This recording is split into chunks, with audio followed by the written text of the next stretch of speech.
आज हम पढ़ेंगे लिम्फेटिक कैपिलरीज के बारे में। तो अगर हम बात करें वर्ड कैपिलरीज की, तो कैपिलरीज जो है वो बहुत ही स्मॉल छोटी सी ट्यूब लाइक स्ट्रक्चर को कहा जाता है। तो जो लिम्फेटिक सिस्टम की कैपिलरीज हैं उन्हें हम कहेंगे कि वो क्या है, लिम्फेटिक कैपिलरीज।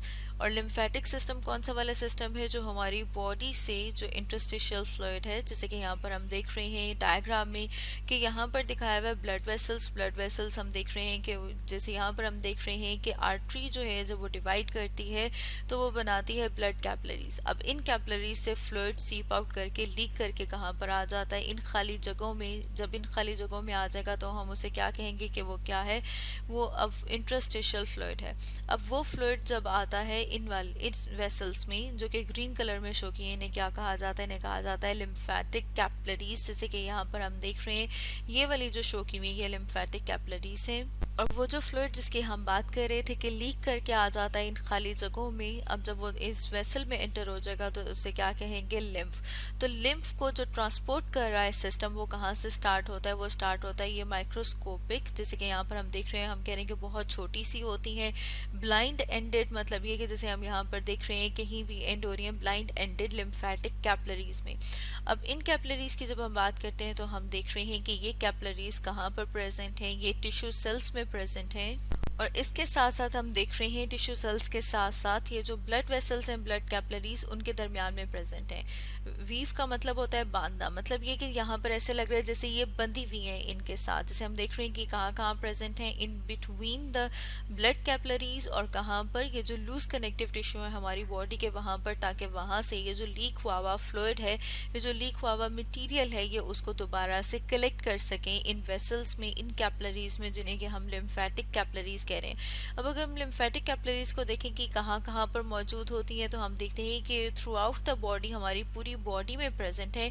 लेकिन हमारी बॉडी के कुछ हिस्से जैसे कि हमारी बोन्स हो गई, टीथ हो गए, हमारा बोन मैरो हो गए, मतलब जो हमारी हड्डियां हैं और हड्डियों के अंदर जो मौजूद गुदा है उसमें, और उसके अलावा हमारा जो सेंट्रल नर्वस सिस्टम है, इसके अलावा मतलब इन जगहों के अलावा हमारी पूरी बॉडी में ये नेटवर्क मौजूद है, जैसे कि लिम्फेटिक वेसल्स। और उसमें हम कह रहे हैं कि कहाँ से शुरू हो रहा है, लिम्फ कैपिलरीज में। अब अगर हम एक और डायग्राम देखें जिसमें हम देख रहे हैं, अगर इसके स्ट्रक्चर को थोड़ा सा इनलार्ज करके देखें तो उसमें हम देखते हैं कि इनकी जो वॉल है वो किससे मिलके बनी हुई है, एंडोथीलियल सेल्स। और एंडोथीलियल सेल्स जो हम देख रहे हैं कि वो टाइटली एक दूसरे के साथ ज्वाइन नहीं किए हुए, मतलब ये कि बहुत ज़्यादा टाइट बंधे हुए सेल्स नहीं है।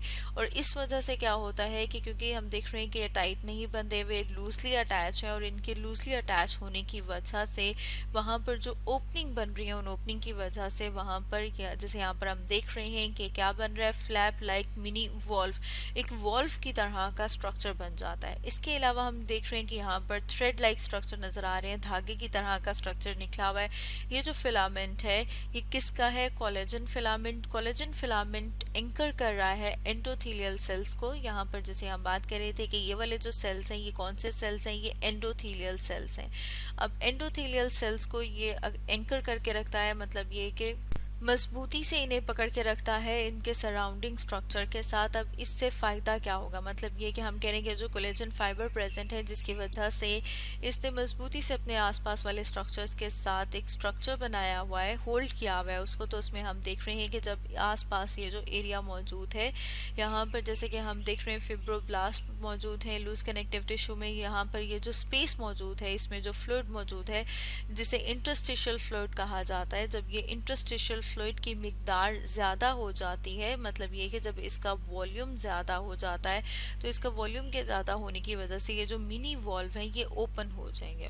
अब जब ये ओपन हो जाएंगे तो इसकी वजह से क्या होगा कि जो लिम्फ है, मतलब जो हम कह रहे हैं कि ये जो इंटरस्टिशियल फ्लूइड है जो अब कहाँ पर एंटर हो जाएगा, लिम्फेटिक कैपिलरीज में। और जब ये इसमें एंटर हो जाएगा तो इसे कहा जाएगा लिम्फ। तो हम देखते हैं कि इस स्ट्रक्चर की वजह से ये ओपन हो जाते हैं, ये क्लोज नहीं होते, मतलब इसके आसपास जब फ्लूइड बढ़ेगा तो ये ओपन हो जाएंगी, ये क्लोज नहीं होंगे। और किस वजह से, क्योंकि यहाँ पर जो फिलामेंट्स मौजूद हैं उनकी वजह से।